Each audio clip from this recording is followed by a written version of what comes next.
Welcome, everyone, to the Success Elevated podcast. As always, I'm your host, Hayden Lee, and I am joined this week by my co-host, who is sitting next to a guest who's also kind of a host. It's going to be an awesome podcast today. We have a great gonna be group. in charge today, Hayden. I don't Yeah, know. this This is is gonna be interesting. Not me. I'm a guest. this is going to be a great podcast because we Feels like have family though. Yes, we've got people that have been on multiple times. Katie's been on obviously well over a dozen podcasts. And Eric, I think this is like your fourth or fifth episode you've done with us. So it's awesome to have you back. But Katie Harris, obviously a founding partner at Spot On Solutions. She's here on this podcast, as well as Eric Sprague, who is the owner, operator, founder of Super Tech University, but also now with Katie is an author of a book. Whoever would have thought that one day Eric Sprague and Katie Harris were going to also be authors together. It's super, super cool. It's great to have you both on today and excited to talk about this book. So thanks for coming on. Thank you. Thank you. I'll say too, like as of a couple days ago, it's an Amazon best-selling author, Mr. Eric Sprague. I wish I could go back to that freshman English teacher that told my mom, Yeah, like not like normal class material.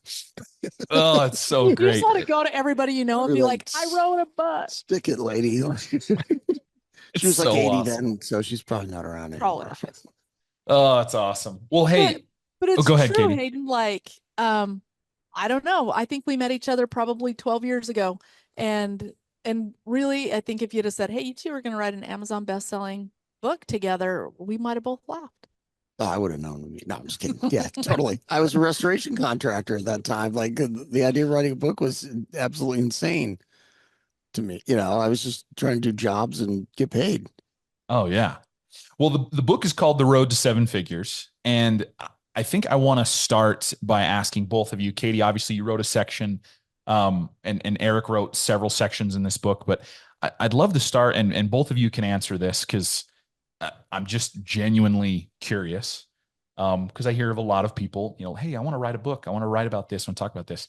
Why write a book? Why go through all of, and I've been kind of a fly on the wall for some of the editing process and the writing process to both of you. It's been a long process over the last, 6-12 months working on this.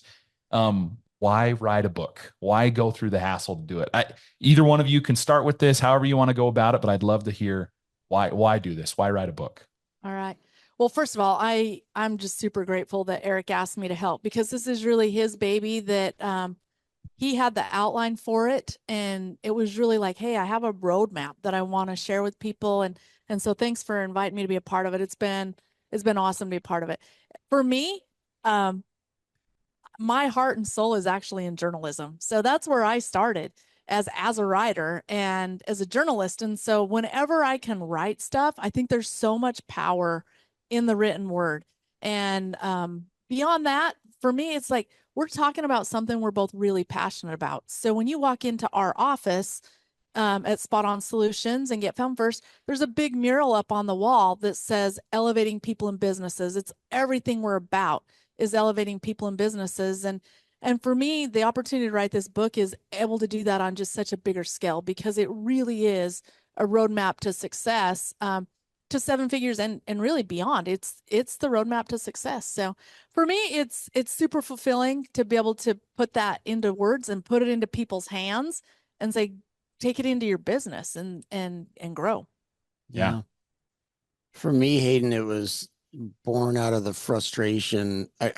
I was at a conference and there was a speaker, and I'm sorry, whoever was speaking, I don't remember who it was, but one thing that person said was only 5% of all business, it was Brett Gilliland, actually, only 5% of all businesses ever reach seven figures in a year. And I was like super offended by that. Like I'm like, that can't be, this is not, I mean, it's hard. I understand, but it's not that hard. Right.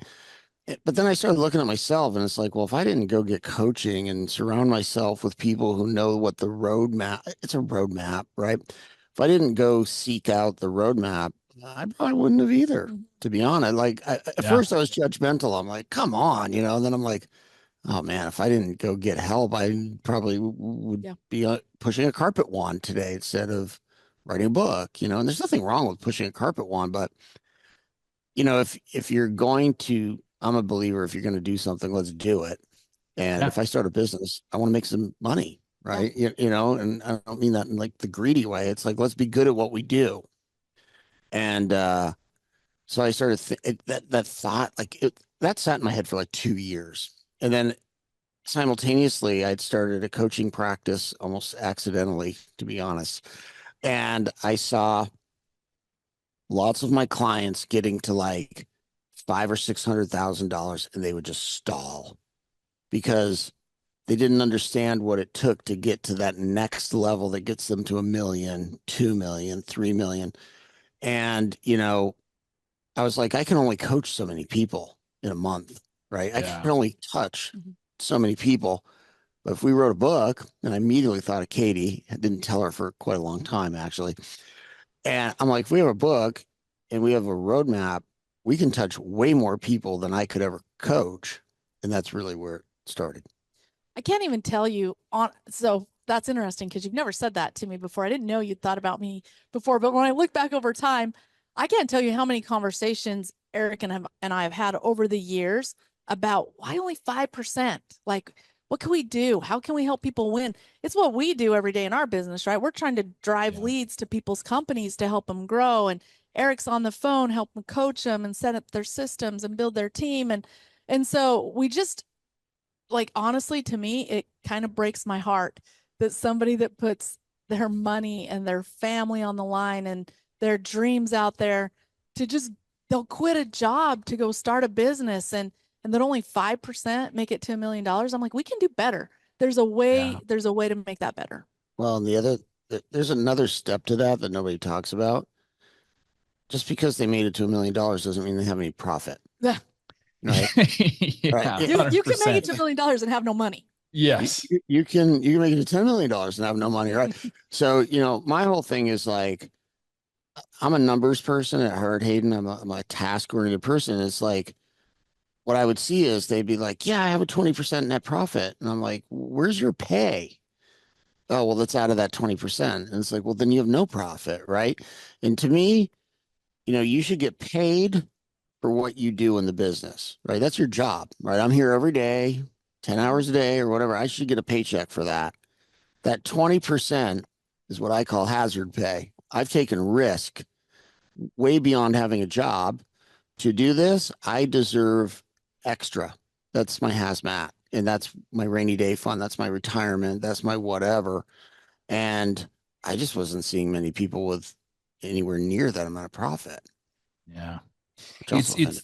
It's you both mentioned multiple interesting things there. And, whatever the barrier is, whatever the plateau is, it does feel like at some point, whatever business you're in, if you're in the home service industry, if you're selling t-shirts online, like, it doesn't matter. Like, you kind of hit this point where there's a plateau, and that plateau could be like you said, Eric, it could be 250,000, could be 500,000, could be $1 million. Like, whatever that plateau is, it seems like every business at some point hits a plateau of some kind.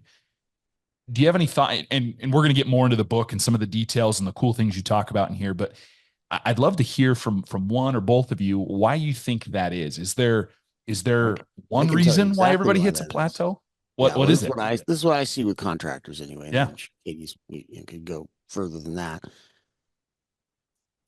They run out of themselves, right? And everybody has a different threshold. So Yeah. let's say my threshold's $300,000, right? I'm involved in everything. I'm involved in the marketing, the sales, the doing the work, the working on the van, and I have no life. I have almost no time for anything because that business can't make $1 without me touching it in some way. Now, Katie's threshold could be 600,000. Maybe her energy level, aptitude, whatever is double mine, but she's going to run out of her. Yeah. So you see so many contractors right after $1 million, right after $500,000, like right around 700,000. Like they have a couple people, but they're still touching all those jobs in some Yeah. way, and they run out of runway. And I think Chuck Violan calls it the entrepreneurial stall, Mhm. right? Meaning I don't have leadership skills. I don't know how to build a team. I don't know how to hire somebody. I don't know my numbers to even know if I can hire somebody. A lot of times they can't because I don't charge enough. Mm-hmm. And they go, and they could be there, Hayden, for 30 years. Wow. And now they don't have a business. They have a job. It's not sellable. Nobody wants their client list. They'll get 10 grand for it at the end. That is not how we want to live our lives. No. Well, and No, I've had and the yeah, opportunity go ahead, to, Katie. yeah, I've had the opportunity to grow several different businesses and work with hundreds of entrepreneurs, right? And there's not just one plateau. There's multiple plateaus. Yeah. You're gonna plateau at different parts. And you know what? You call it growing pains, you call it plateaus, you call it whatever you want, right? But on this journey, whether you're going for $1 million or $10 million or $100 million, you're gonna have the same pains all along the way. And all the plateau is when you hit a pain point where you got to do something different than what you've always done. You've got to do something different than what you've always done. And usually you don't know how to do it because you've never done it before. That's what causes a plateau. And it causes it, I can almost predict when they're going to happen in businesses. Like Eric said, as soon as you run out of yourself, that's going to be your first plateau. And whether that's 500,000 or just at 1 million, you're going to hit a pain point. I think that first million is the hardest to make. Yeah. Hands down. First million is the hardest to make because once you hit that first million, like you can get to 3 or 5 million, but guess what? You're going to hit another plateau about 7 million or about 10 million. And it's because you're doing things you've never done before and you stall out if you don't get help. Yeah. Yeah. It's interesting too, Hayden. It even goes past 10, 20, 30. I have a friend who's super successful, and he and I were sitting eating dinner one day, and he's kind of at the end of his career. And by anybody's metric, he's as successful as it comes. And he looked at me and he said, I really messed up my life, right? Or whatever, like my work life. And I'm sitting there thinking, like, nobody believes that. But he was like, I could have been like that person that you read about in Fortune magazine or Steve Jobs or Elon Musk. And he goes, I hit my point of comfort and I didn't learn to let go. And this is a person with hundreds and hundreds and hundreds of employees, yet he's still saying he didn't know when to let go. And so I think that number of the stalling it grows with us. I think it's infinite to a degree. Yeah. Know? It's almost like, it goes back to you as an individual so many times. And yeah, you could have a plateau at 500,000 and then you're like, okay, I need an operations manager, and you bring somebody in, and then you get to 1 million. You're like, okay, now I need to figure out this problem and take another thing off my plate. But it's almost like you kind of have to keep taking things off your plate in order to keep pushing past those growing pains, those plateaus. I didn't know Chuck Violan called it the entrepreneurial stall. I think that's a good way to phrase it too, that you just kind of feels, man, we're working so hard. We've got so many jobs right now, but like, why isn't our revenue growing? Why is our profit not increasing? Right. Like, and I think it goes back to, kind of that, how can you take more off your plate, and how do you get more of yourself? And I think that leads perfectly into the first section of the book. When you guys put the book together, you broke it down into 4 sections. And the first, and probably the first thing you thought of, Eric, was I've got to write this first section about the business owner. And it goes back to some of these plateaus and how do we break through them. But the first section is all about you being the business owner. What was kind of the genesis behind that? You share some really, I think, personal and deep stories in there that I think are incredible. And you can talk about them now if you want, or first you can talk about them, whatever. But I think that's what's so powerful about it. I think in a lot of ways, the first section is almost a section that I wrote to myself, and it's a cautionary tale for other people to not do what I did. I have a large capacity to work a lot and a willingness to do so. You're a little addicted to it. Whatever, we call it what we want. And I really, I'm a person who's very goal oriented. I like to win, and I'm willing to do anything to do it. Right. And I believed that if I just worked always harder, that I could reach the goal. And my mindset was, and this is part of the stall, right? Like, well, if the people that work with me aren't as willing to do it as I am, then I'll just do it. Right. And so I had worked myself to the bone. I had a cardiac event at 49 years old that landed me in the hospital, wondering if I was going to see the next day. And that was the turning point for everything. The book is basically everything's based off that one visit to the emergency room, because it was the first time that I realized what I'm doing isn't working. I think most people would have looked at me and said, it's working, but they didn't see all the behind the scenes of me Right. missing every single piano recital, parent teachers conference, never seeing my family, just working, working. And then, to be honest, I don't even know if I addressed this in the book, but I said it was for them. I'm doing this for them to have a better life and to have what they want. I want Yana to have the, whatever she desires. But they probably would have just rather had me around a lot more. And I was doing it for my own ego, to be honest. Right. I wanted to be successful, whatever the definition of that is.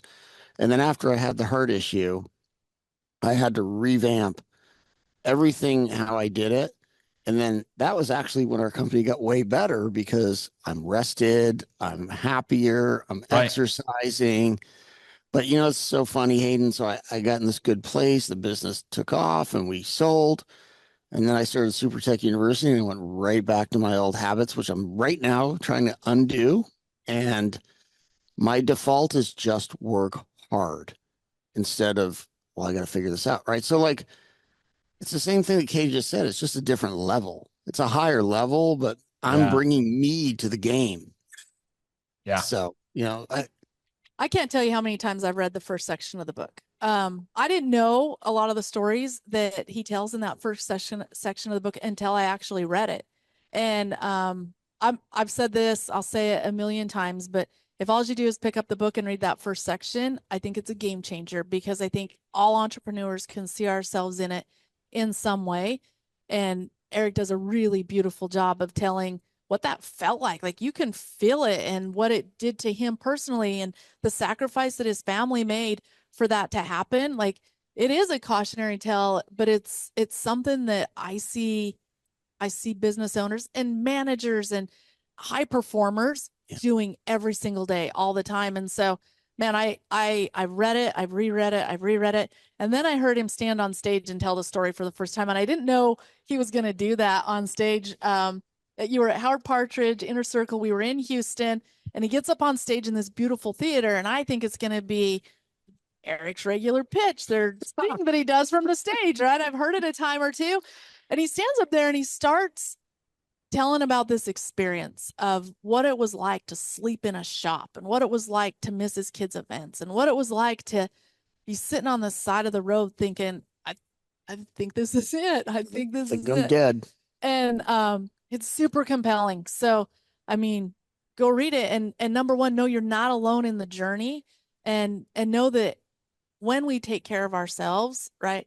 I love to say that in business, as we're growing a business, like, the most important thing is you. Like, you Yeah. are the number one asset of the business. And sometimes we forget what that looks like to take care of ourselves. And it's been really cool to watch. We gave out a few early copies of the book to some people that we know and trust and that Eric coaches. And man, it hit, it resonated. All of a sudden, we just start getting people after person after person after person coming up to us, and they want to talk about it. And they're like, what do I do? What do I do? And it's been super cool. It's interesting too, because I get, a lot of text messages from people that have read the book, especially the early copies. And, I mean, I'm not going to get into specifics, but I've got like people that have had very bad habits, substance abuse issues, depression, all the Yep. things that entrepreneurs are like way more prone to than everybody else, saying like, hey, I stopped smoking pot all day to cope with my life. I stopped, missing family dinner every single night. Like, these are things that are game changing in people's lives. And um it's a I, it's a big deal to me. When I hear that, it's like, okay, I worked on that book for almost a year and a half, which seems insane, but I mean, not full time, obviously, like a little here and there, but I mean, I was thinking about it for 2 or 3 years, probably. And then to hear somebody say, I made this huge life change, just that one person, okay, that work was worth it. Yeah. Totally worth it. And you know.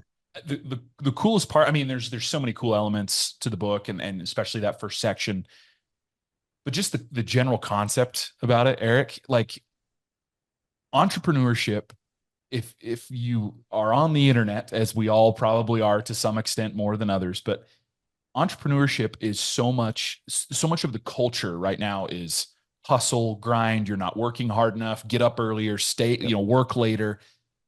But it's so refreshing to have you write a section of a book, even if it's a couple chapters or whatever, to be about, hey, take care of yourself. Like that's not healthy. That's not Yep. that's not long-term success. Well, not only that, Aiden, Yeah. you see these people, including myself in this. The book's kind of good for me because it's a constant reminder that I have to live the tenets of the book, right? You know, because it's not my natural default I wrote it. state, I right? should probably live it too. Yeah, I got Yeah, you. yeah, absolutely. And like the rest of us, I go up and down with all Yeah. these things. Yep. And the hustle culture on Instagram and Facebook drives me crazy because it's like, work 25 hours a day and 300. Yeah, like why Yeah. do I have to get up at 4 a.m. to be a success? Right. Like I get up at 8 every day, right? Like I know that sounds lazy, but I was not more successful the more I worked. Like the more I hustled, the more, I mean, yes, there's a degree of hustle and grind, but what the book's trying to tell you is no, there's a roadmap. If you Yep. have the map, you don't have to do so much. You don't have to just be busy No, to be busy. I believe that people often mistake activity for accomplishment, right? They don't go Yeah. at the end of the day and go, I, I, I hear people all the time, like, I'm so busy. And Tim Ferriss has the greatest saying ever. He says, busyness is a form of laziness. Indiscriminate thinking and no, lazy thinking and indiscriminate action, Oh, right? yeah. So that's became my mantra. It's like I read Gary after the heart thing, I read Gary Keller's book, The One Thing. And it's like, okay, in my business, what's the one thing that's holding us back? And for us, it was my systems were not good enough. I couldn't scale because I didn't have like a thing for everything, right? There was too much of me involvement and Larry, my business partner involvement. So all of a sudden, I stopped working the 15-hour days and all that. And I would work like 6 hours and then I'd disappear. And then for 2 or 3 hours a day, I would just sit there and build a system and build a system. And the next day, instead of doing all the crazy stuff, I learned to delegate. And then I would work on implementing a system. And my goal was a system a month, which is about as fast as I could go. But you know what? If you did 12, and my litmus test, Hayden, was I'm going to fix whatever costs me the most money or makes me the most angry and frustrated.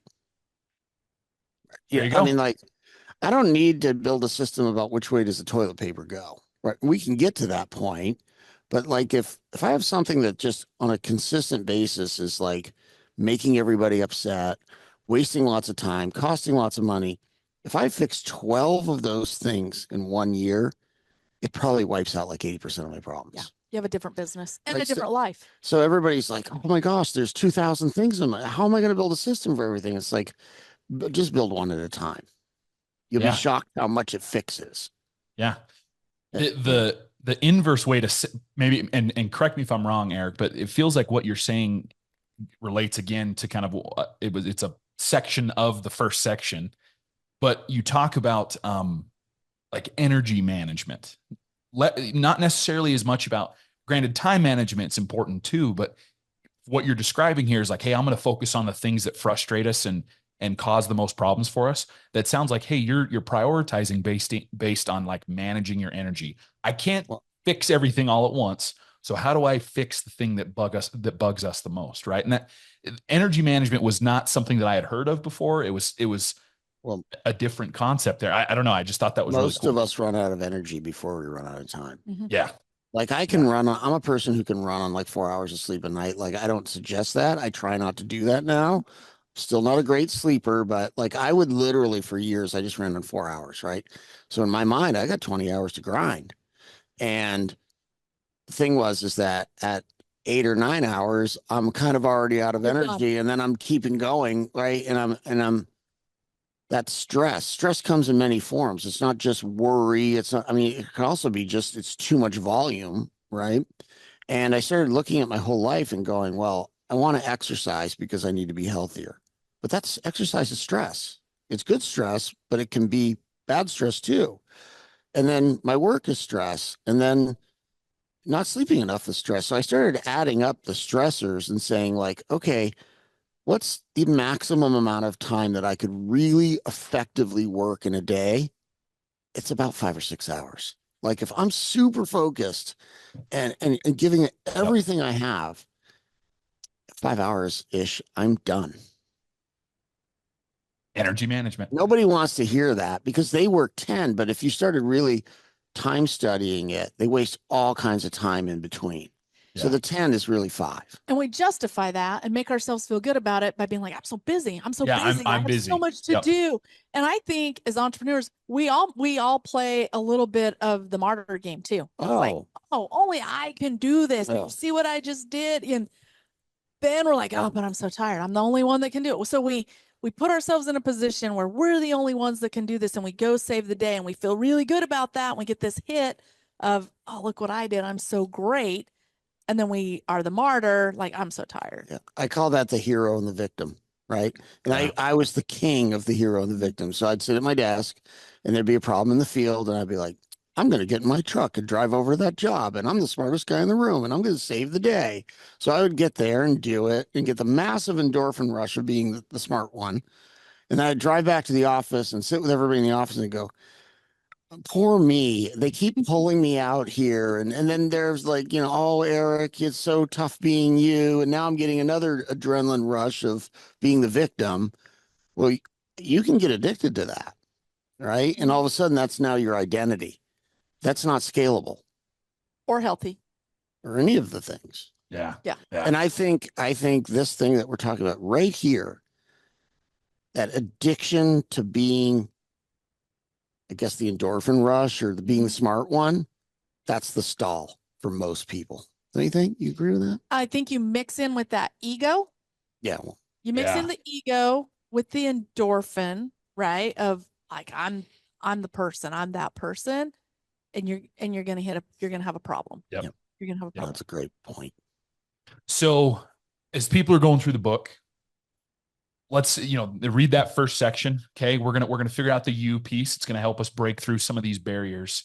The next 3 sections, I think, are some, I want to say, like tools in the tool belt that help you scale and push even further. Right. You guys have there's a section there about the business, which I know, Eric, you mentioned that you're big on the numbers. You got to understand your numbers. You got to know how to help scale your business and become more profitable in a lot of cases. Like, oh man, we've got $1 million in revenue now, but our profit's not any better than it was 6 months ago or whatever, right? Like that's a crucial piece. Katie, you write a section about marketing. Like marketing is a tool in the tool belt that you've got to figure out the you piece first. But once you get there, now you can start focusing on how do I get in front of more people? How do I bring more customers into our business? And then it kind of wraps up with the team. But in the middle of each, or I shouldn't say the middle, at the end of each of these sections, again, one of the cool things about the book is you guys have these action items. You have these great pieces where you say, hey, I know I just told you all these awesome stories and I talked about these cool concepts like energy management or Google Business Profile to go talk about, the marketing section. But now here are some actual things that you can go do. Very different than a lot of self-help books, which I think is a really, really cool concept. What was the idea behind these action items? Why were they a focus for you? Why are they in each of the sections? Why the action items?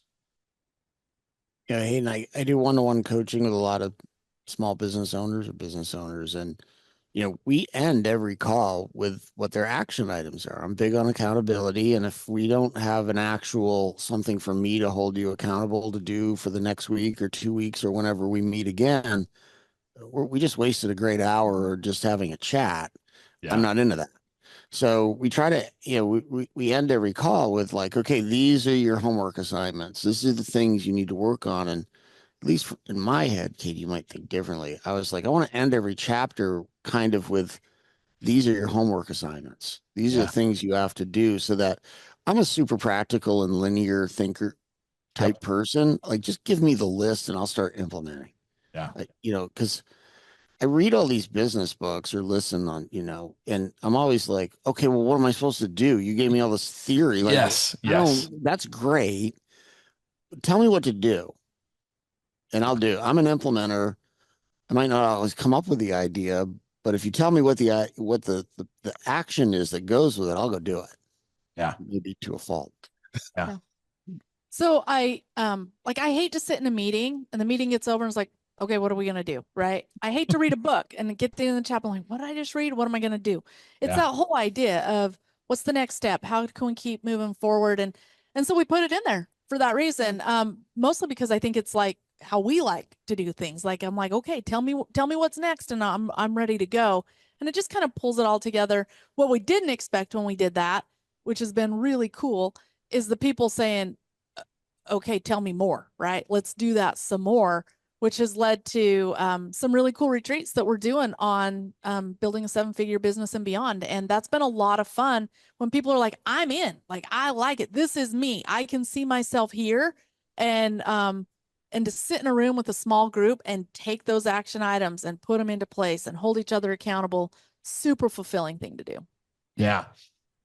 Going back, you said something there that I've thought about a ton as well. It's one thing to talk about it, but it's another thing to like be about it, right? And this is something we kind of joke around with our team at work, Katie, that like we can have these meetings, like you said, we can have a great motivational speaker come in, we can read a great book, but you get to the end and you're like, okay, what are we doing? What are we doing here? What are we actually supposed to get done? And it was a refreshing thing to see, because I read self-help books. And I believe, I mean, we all want to be better. That's why we have the meetings. That's why we read the books. That's why we do the things we do. Like, we are driven to get better. But sometimes it's just, where do you start? Where do I go? And you get lost in it. I really love, hey, you hear me say this all the time, but I love the book Atomic Habits, and I love the concept of 1% better. 1% right? better. Yep. It's like 1% better, but here, we're going to tell you the things that are most important to spend your 1% on. Yeah. 1% better is cool, but like, now how can I actually do it today? Okay, go do this thing. Right. It's cool. I think also with the retreats that Katie was mentioning in Utah, it all started on a whim, right? Like, it wasn't like, oh, we're gonna write this book and make retreats, and there's no master plan, right? I would love to be that smart, but I'm not. And so, we wrote the book and it hadn't released yet, but I was giving it to clients and they were reading it, and just in our conversations, they were just like, oh man, I'd love to just sit and work on this, So I invited a whole bunch of my clients to Utah. I'm like, yeah, we can do that, but you got to come to me. I'm not flying all over the country for this, right? And then I started thinking about it, and I'm like, I love coming to events, but there's a lot of rah-rah, and there's a lot of people and a lot of speakers that I'm not interested in. I mean, I am some. Yeah, okay. I'm deep personality, right? I'm just like, come on, let's just get through this person. Come on, let's go. But I've always kind of like, I'm an introvert and I'm task oriented. And I've always wanted one where I just kind of sit in a small group and we have some like-minded people, and they just give me things to really think about and work on. So I started coming up with like this retreat idea, like we'll get 15 people in a room or whatever, and we're just going to sit and do deep work, right? I've never been anywhere where they just like, it was no singing, no dancing, no, like, I don't care about any of that, right? I just want to sit and work on my business. And then I called Katie and I was like, hey, I'm having some people in town. You want to come down and talk about marketing? Because look, I've used you guys for marketing since I had a restoration company. Yeah. Like, it's foolish for me to think that I'm going to be the one talking about it, right? And then Hayden, it was wild. Katie came down, and it was just magical. I don't know any other way to put it. Like, it felt good to everybody. Katie and I were looking at each other like, well, I think we just found something here, And we had some house rules, like, we're here to work quietly. We're not going to do rah rah. Like what happens in this room and is said in this room stays in this room so that people can be a little more vulnerable and talk about their issues. I mean, look, it took me a lot to write that first section and tell those stories. I mean, look, Katie and I have been good friends for a long time. She didn't even know a lot of the stuff, right? Yeah. I mean, I had to step way out of my comfort zone. So, I mean, they do that at the retreat, which is, And they do it. It's crazy, Hayden, because I think as entrepreneurs, we're so hungry for that opportunity and it's never there. Get out of the office, get focused on growth, right? And then sit in a safe place and be willing to get super vulnerable. And within the first 30 minutes, we have people like in tears. Like, this is what is weighing me down. This is what I can't figure out. And after 2 days, man, you got people so excited. They've got an action plan. They know what the next steps look like. They're hungry to get home and start putting it into place. But they're also like revitalized and they have purpose and they have maybe renewed passion. I think so. Renewed passion for stuff and a plan. And that's just, that is the entrepreneurial journey at its best, at its finest. Yeah. So cool. I love Look, you got to go to the big events and get the singing and the dancing and the motivation to sometimes you need that because your tank is 100%. empty. Yeah. And those are kind of, you're taking in information. You're not really doing anything. But then but you always leave and the motivation wears off, right? Like the good vibes wear off. But I want to walk out with a plan. Yeah. Because then you can go execute, right? Like it's one thing to be motivated and fired up, but that should just be it's the motivation maybe behind the plan. It keeps you going when you're like, I don't know if this plan's going to work. The motivation's great to be like, nope, hey, I can do this. We can do this. We can do this as a team, but you need to have something to go execute. Like, hey, let's actually go do this thing today. And it's I don't know. It's different. It feels different. It looks different. And probably because it is, I don't know. I love the idea and the concept of action items in a book, something like this, but also in your retreats, which, the book is the retreat and the retreat is the book. They're obviously very connected there.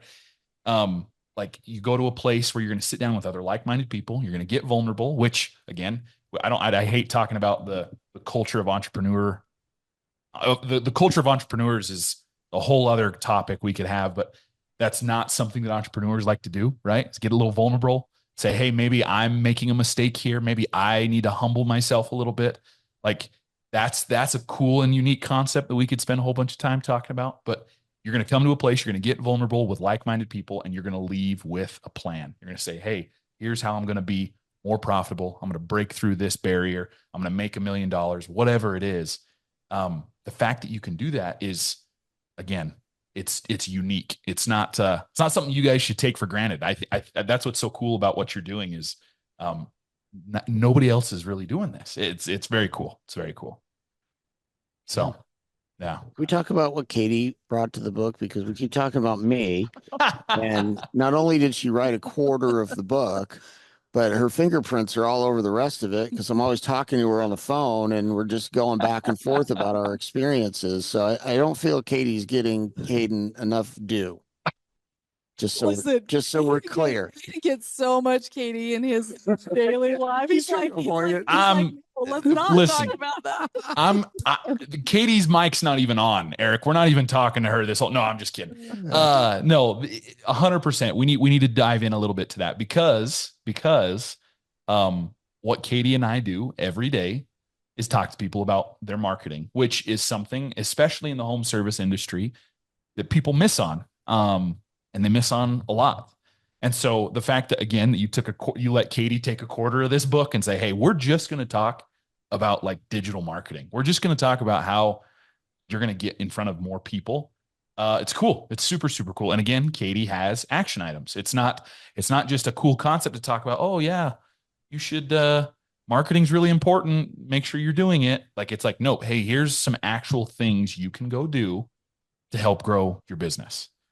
Which is super cool. Katie, talk a little bit about the thought process behind your digital marketing section in the book.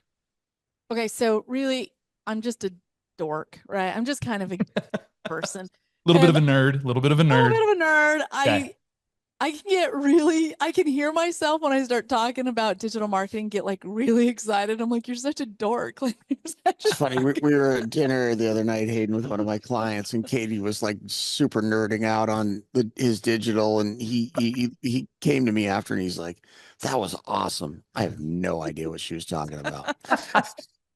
That's so You seem real great. passionate, though. Yep, So, real yeah, passionate, real passionate. just give him the credit card. You'll be fine. I mean, here's the thing is I love looking at people's businesses and seeing opportunities and it's fun to talk about some things you can do. Like there are some things you can do to go win and it's a little bit different with people, but there's some basic things that if you understand it can make a difference. And I've always said like I don't take it lightly when somebody comes to us and they're like, "Hey, I don't know you. I've never met you before," which happened the other night. Okay, I don't know you. I've never met you before. But hey, here's my business, and it's all my hopes and dreams, and it's all my money, and it's all my family's money, and I'm going to give it to you. Will you please go take care of it and help it grow? Like when it's our business, it's our baby. Like we love it. I've always thought that. I've always thought, man, when I'm asking somebody to let me help with their marketing, it really is like saying, hey, you can trust me. Give me your baby. I'll take care of it. And I hate when I hear people talk about how they got ripped off or they were promised something and they didn't get it because I'm like, this is I take it seriously when somebody trusts us to help with their digital marketing. I know what's behind that ask, right? It's somebody's dreams, it's somebody's livelihood. And often it's a whole lot of other people that they employ their dreams and their family as well. And so I take it seriously. I love to talk about it. I love when the light bulb clicks for people and they're like, I just got off of a sales call a couple hours ago and they're like, that I've never thought about that before. And I'm like, things can change your business when you really understand them. And so I love it. I love talking about it. I could talk about it all day long, every single day. And you do, to your credit, you nerd out a little bit in that section, which is good because we got to nerd out a little bit on some of the finer details of it. But again, you give people action items. Hey, this might seem like a lot of information. There's a lot of stuff going on here. There's a lot of moving parts with your digital marketing, social media, Google ads, SEO, all this stuff. But here's some things you can go do to start, building your digital marketing. And it makes total sense when you break it down like that. You're going to have less people be like, man, it sounded cool, but I have zero idea what she's talking about. You can actually be like, hey, there's some things that I can go do to help grow my business, which is super, even super for cool. somebody who reads it, Hayden, that now they've peeked behind the curtain of what you guys do a little bit. And even if they don't use you guys and they have a digital marketer, now they know how to hold that person accountable, what they should be looking at. I think one of the greatest compliments I've ever got. We worked with a writing coach on this and I think she's a great person. I really trust her. And one of the greatest compliments I ever got is she sent us an email and after she got our draft and she'd been doing some editing on it and she sent me a thing and she said, "Hey Katie, just so you know, I went and implemented some of your tips for SEO and I'm already seeing results." And I thought that's pretty cool. That's cool. Coolest that's compliment super cool ever. Yeah. And that's my hope. That's my hope with it. Kate, Hayden, you want to know what she told me? Oh, she say something different? No, I'm just kidding. You got your bleeper button. No. I'm going to do the clean version of this. Okay. So I started working with her. Katie turned me on to her, right? And said, I think she's a good fit for you, which she was the perfect fit for me. Shout out to Patricia. And so, we had been talking a few times and she's like, Eric, why don't you write a chapter and we'll just see how it goes, right? And I said, okay. So I wrote the chapter and we'd probably spent like 3 1-hour meetings talking about ideas. And we get on, I'm nervous because I already know she's hardcore, right? And she's so good. She's so good. She's like, Eric, I said, well, what do you think? And she's like, I only have one question for you. I'm like, okay. And she's like, why is it that when you speak to me, you sound so smart, but when I read it on the page, you're so freaking stupid? And I literally said, she's the one for me. That's the person for me. There's some D personality there, right there. I There was you like, go. I know by her saying that if I write crap, she'll tell me, and if she says it's good, she means it, and Right. like that's important to me. So I good. I think I figured And it's good. I got It's slightly good. less stupid apparently. That's so great. Good. It's See, a that's good what's so, book. again, that's a peek behind the curtain of the book, right? Be like, hey, we had somebody telling Eric that he was writing stuff that was freaking stupid. And so now it's no longer freaking stupid. You know what I mean? Like that's a Yeah. cool peek behind the curtain there, Eric. And I Well, and appreciate that. I think what's important about that lesson too for entrepreneurs, a lot of us have so much ego tied up in our business that we don't want feedback because Nope. we're afraid that it will hurt our self-image. Right. Again, that's the ego part. Your ego is not your amigo, right? Like you need to be able to take criticism and look inward and go, I could do that better. Yeah. So good. Well, there's so many. I mean, we could spend another 3 hours talking about all these sections of this book. I want to kind of let you both have an opportunity. Let's plug the book a little bit. So we're going to release the podcast. The book releases the second week in November. It's already on some top lists on Amazon for sales with just the pre-sale. But I'd love for you to kind of give like one final plug on the book. Give me if you could sum up your favorite part of the book, your favorite thing. Give me one final thought on either why you decided to write it, why you think it's impactful. But give me one final thought on the book. Katie, I'll let you start. Okay. I said part of the first one is that first chapter is a game changer. It's a game changer. So I guess there's bookends on it. The first chapter I think is so good, and being able to just stop and evaluate where you are and personally what you need to do to be your best self, to bring your best self into everything you do. I love. And then the very end of the book, Eric has one page at the very end of the book that I think is beautiful. I think he wrote it so well. And so that to me is it, right? It's all about I love to read books. I love to follow smart people. I love to learn from good coaches. And I hope that it finds itself into some people's arms, and it makes a difference in your business. And it doesn't take a lot to move the needle in your business. It takes, being really intentional about about what you're doing, getting 1% better, and following a roadmap. There's things you can do to make this journey a whole lot easier. And the road to 7 figures becomes the road to 8 figures, and it goes on and on and on. The pattern doesn't change. The information doesn't change. It just scales, right? There's more zeros added to it as you go along the way. I think that this is a book that wherever you're at in your business journey, there's stuff you can take from it and really love it. It's awesome. Eric? I think the book is kind of like a judgment-free zone in a lot of ways, because a lot of us start a business with all these really big dreams and hopes for our lives and our families and improve our situation. We show pretty things on social media. Oh yeah, everybody's got the highlight reel with the standing in front of somebody else's Porsche, and like none of that stuff. At least none of that stuff's important to me, right? I think the people read. I hope when people read the book, I hope people read the book, and if they haven't had an easy path in entrepreneurship, which most people don't, they go, I'm not alone. I'm not the only person that's had this issue, right? And I hope it came through that, like, if Katie and I can do it, then you can do it. I don't mean that. Actually, Hayden, let me rephrase that. If I can, leaving it in. If I can do, Katie's way smarter than me. If I can do it, you can do it, right? I mean, Katie, you talked about the last, I can't read you verbatim what I said in the end, but basically the last page is a personal note from me to the reader. And I did that very intentionally because I wanted them to understand that, like, if I can do it, you can do it, right? Like, literally, I'm of average intelligence. I'm of average everything. I do have a strong desire to win, which, I think is innate.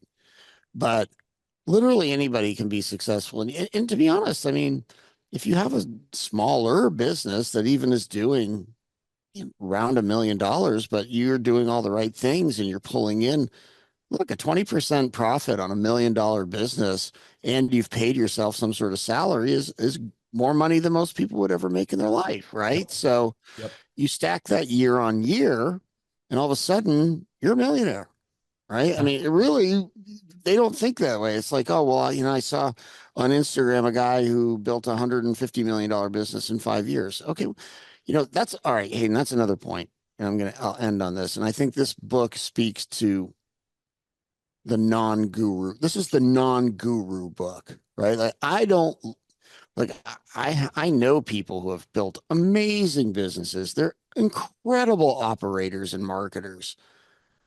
But that's like saying I want Michael Jordan to teach my kids the Pee Wee basketball league, right? Like it Yep. doesn't translate, because a lot of No. that times that person who's been so uber successful, they have forgotten, or they were just really outliers and really good at business. So to get them to relate to the person who's struggling over year after year to get to 1 million, they're like, I'm doing 1 million a week, like they can't relate. Like I think this book, if it has anything good in it, it's that it's relatable to any size. Yeah. You agree with that? I agree with that. Yeah. I think that's what I'm most proud of, Hayden. It's the unguru book. It's the unguru. It's the non-guru book. Yeah. I mean, We're not putting that in our marketing. no, No. I'm your nope. That's guru. going to be the new tagline on the No, next. it doesn't mean that the No. guru's bad. I'm not judging them. I mean, I just hope we're clear on that. It's just like I a lot of like times when the people, no judgment zone. I like when you said it's yeah, a no judgment zone. Like just come with your desire to be better yeah, and lay your problems out, and I'll show you some solutions. when I'm So good. coaching, I have a hard time getting certain clients to show me their books, right? Like I had one that took 2 years. I asked every month for 24 months in a row. And finally they're like, please don't judge me. And I'm looking at it and like, oh, mine been way worse than that. Like, we're good, Yeah. you know. So like the non-judgment thing, I think, is big for a lot of entrepreneurs. Yeah. So good. Cut the guru part out. We're keeping that in. No, but I get your point though, Eric. It goes back to the original piece. Like it's one thing to be, I feel like gurus are really great at like motivating, right? Like get fired up. Exactly. You can do this. That's where they're awesome.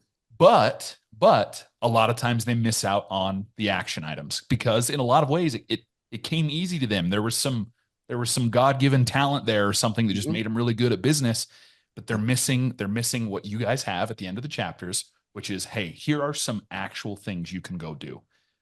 That's the difference, right? And whether it's the road to 7 figures or it's the road to 500,000 or the road to 8 figures or whatever, right?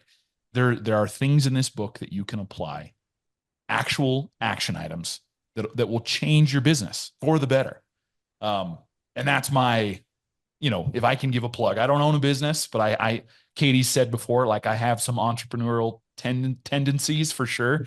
Hayden, you're an entrepreneur. There we go. That's a good way to put it. But if that could be my plug, it would be, this isn't just a rah, go kick butt. You got to hustle and grind every day kind of book. This is a actual application. It's a textbook almost. You want to learn how to get to 7 figures? Here's a textbook. Here's for lack of a better term, here's a roadmap to get you there. Which is really, really refreshing and cool. So, Eric, Katie, thank you both. I know you're traveling and busy, and this is just one more thing on your plate. I know you both need to go go have some dinner, go relax, go do something, but really appreciate you coming on the podcast. Looking forward to all the feedback we're going to get because I know it's going to be awesome on the book. Like I said, comes out the second week in November. You can purchase it on Amazon. Sure, there's other places you can purchase it, but most people are probably going to buy it on Amazon.